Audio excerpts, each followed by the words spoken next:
Con ustedes, el análisis con Ernesto Farril Santos Coy.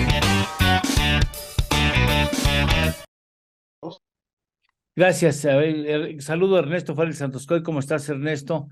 ¿Qué tal? Muy buenos días. Te invito a que participes y que estés aquí al pendiente con lo que vamos a platicar rápidamente con Lawrence Pantin, quien es coordinadora del Programa de Justicia de México Evalúa. Lawrence es muy joven, más joven que nosotros, bastante más joven que nosotros, Ernesto, pero yo no recuerdo, y te pregunto, Ernesto, ¿tú recuerdas que algún presidente de México se exprese como el presidente Andrés Manuel López Obrador lo ha hecho de la Suprema Corte de Justicia y de quien preside ese poder en el país? ¿Tú te No, no, acuerdas? no recuerdo eso, ni tampoco recuerdo que lo hayan declarado persona non grata en otro país. Sí, tampoco. Bueno, ese es otro punto, es otra medalla. Lawrence, tú que eres especialista en el tema, ¿ha habido antecedentes de que algún presidente se exprese así ligeramente mal de la Suprema Corte, de otro poder? A ver, sí, yo creo que en realidad ha habido algunos antecedentes. No sé si se acuerdan que en algún momento el presidente Calderón también se enojó contra la Corte, contra el Poder Judicial en general, e incluso en un evento donde estaba el entonces presidente de la Corte, el presidente Silva, el ministro Silva, él, de hecho, defendió a la Corte. Entonces, no es nuevo. Ahora, lo que sí creo que es nuevo es la intensidad, sin lugar a duda. Eso. Sí, allí sí hay una diferencia y yo creo que efectivamente nos debe de preocupar esta intensidad de los ataques del presidente en contra del Poder Judicial y de la Corte. Si me permiten tan solo decirles que pues en el primer trimestre del año hicimos un rastreo porque veíamos declaración tras declaración y en realidad identificamos 30 señalamientos del presidente que hizo dentro de sus mañaneras en contra del Poder Judicial Federal, de su presidenta, en especial la ministra Norma Piña, dijo varias cosas, que el Poder Judicial estaba secuestrado, que nunca había ayudado la Corte al pueblo, que sus juzgadores son corruptos y que se dedican a liberar delincuentes, en fin, que es una institución viciada y con intereses elitistas. Entonces, y por supuesto ha señalado a la presidenta de la Corte en particular, diciendo que desde que ella está había habido más actos ilegales y de injusticia en contra de los intereses del pueblo, ¿no?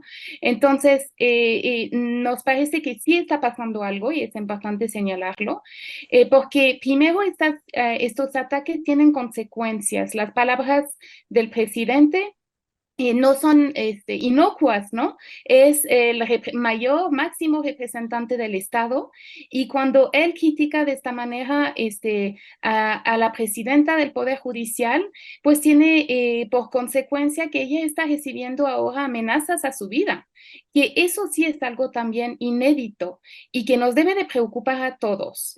Hay un aspecto que de género aquí además que se añade a esta problemática. Eso es un aspecto. Y además el presidente en los últimos días y semanas ha incluso incrementado todavía su ataque al Poder Judicial, ya amenazando con reformas que nos parecen también muy preocupantes. Quizá podamos entrar a esto un poco más adelante, ¿no? Sí, que sea la elección popular y directa, digámoslo así, porque finalmente, a ver, ¿quién elige? A propuesta del presidente, el Congreso decide quién va a la Suprema Corte de Justicia. O sea, pues finalmente entiendo que el Congreso es una representación popular, o sea, ¿no? Exactamente, Eduardo, tienes toda la razón. Y además, o sea, allí justamente la propuesta parece ser, bueno, para mí es una falsa buena idea. Puede ser atractivo pensar que precisamente como ahora se están involucrados tanto el ejecutivo como el legislativo, que son entes en realidad políticos, pues en realidad hay esta dependencia al final de los ministros hacia esos poderes, ¿no? Al final. Entonces puede ser atractivo pensar que precisamente en lugar de que sean nombrados a propuesta del presidente, finalmente por el Congreso, los ministros sean nombrados de una manera distinta. Pero el voto popular no me parece la solución, porque en ella, para que uno pueda llegar por voto popular, necesita hacer campaña. Una campaña necesita comunicación, publicidad y por ende necesita recursos. Y allí nos metemos en otros problemas, los posibles conflictos de intereses que puedan surgir cuando unos ministros deban su elección a algunos grupos de poder, Claro. a algunos grupos económicos. Entonces hay que saber...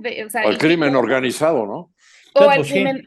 Ándale, Somos tan democráticos que vamos a subir a ministros que se la deban al crimen El ministro organizado. del Chapo, ¿no?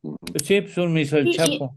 y no queremos esto, ¿verdad? Entonces, creo que esta propuesta, de hecho, en otros países se ha dado, en particular, hay que recordar que en Estados Unidos, a nivel local, algunos jueces son nombrados por voto popular y ha habido algunas investigaciones, en particular, Lawrence Friedman realizó una, donde encontró varias cosas. Primero encontró que las personas cuando votaban, o sea, cuando se iban a elegir a sus jueces, muchas veces no estaban informados en realidad y entonces votaban sin saber, lo cual esto podría ser muy factible que pase también en México. Por supuesto. Además, lo que se encontró es que no había ningún filtro previo, solamente hay algunos requisitos que tengan pues, ciertos requisitos. En México sería, supongo, que tengan una licenciatura en Derecho, pero no hay ningún filtro que no nos es permite... obstáculo, oye, que ya no es Y que, obstáculo. que No tengan es una obstáculo. tesis, ¿no? Que tengan Que una tenga una tesis tesis,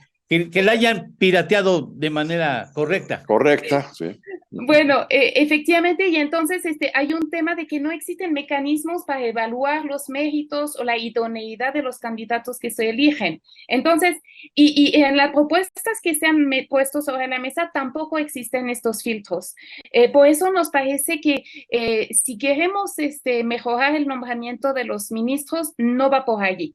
Entonces, efectivamente, y hay que recordar algo en estos ataques constantes del presidente a la Suprema Corte. Hay que recordar que, pues sí, la democracia efectivamente es un régimen de gobierno donde el voto de los ciudadanos define quién llega a encabezar el gobierno, quién aprueba las leyes, y esto está bien, pero la democracia también tiene y prevé mecanismos para evitar que la voluntad de la mayoría se imponga sobre las minorías. Y de esta manera, justamente, uno de los mecanismos para esto es la Suprema Corte. ¿Por qué? Porque tiene como responsabilidad controlar que las decisiones del gobierno y las leyes que se aprueban cumplan con la Constitución, pero también que mantengan el equilibrio entre los distintos poderes. Y de esta manera se considera que la Suprema Corte es un contrapeso. Pero el presidente confunde contrapeso y oposición. En las democracias necesitamos estos frenos y contrapesos, pero ser un contrapeso no significa ser oposición. Y ahí está el problema. Y como últimamente la Corte efectivamente ha puesto ciertos límites y frenos a algunos proyectos presidenciales, allí viene toda la ira presidencial, ¿verdad? Eso es lo que hemos pues vivido, experimentado y sobre todo lo que la Corte ha experimentado en los días. Yo quisiera hacerte una última pregunta, pues realmente tienes otro compromiso con medios de comunicación y no quisiera ser imprudente de tu casa. ¿Esto abona a la democracia? ¿Esta actitud del presidente abona a la democracia o representa un problema para la democracia? Cuando dices esto, que Sí, o sea, la ataques actitud beligerante, los ataques, la campaña del presidente en contra de la Corte. No, por supuesto que no abona la democracia, me parece que es una amenaza a nuestra democracia, al Estado de Derecho. Lo que demuestra sobre todo es que el presidente no está dispuesto a aceptar justamente estos contrapesos, pero en general no está dispuesto a aceptar que le estén diciendo que él tiene que cumplir con la Constitución o la ley. Porque al final es esto. Los ministros le dicen que pues pasar la Guardia Nacional a mando militar es inconstitucional, él dice que va a cambiar la Constitución. Cuando le dicen que su plan de electoral se aprobó de la manera correcta, él dice que va a cambiar la manera de nombrar a los ministros. Claramente esto es una actitud de una persona que no reconoce que la Constitución pues le aplica. Entonces me parece que esos ataques, estas amenazas son preocupantes para la democracia. Bien. Lawrence, muchas gracias por haber estado aquí con nosotros en esta, que espero que consigas tu casa. Muchas gracias. Espero que próximamente podamos volver a tratar el tema con nuestros televidentes. Muchas gracias. Buen día. Buen fin de semana. Muchas gracias. Bueno, ya tuvimos un pequeño problema con la calidad del internet, pero vamos. Gracias, Con mucho Lawrence. gusto. Buen día a todos. Gracias, Lawrence. Gracias.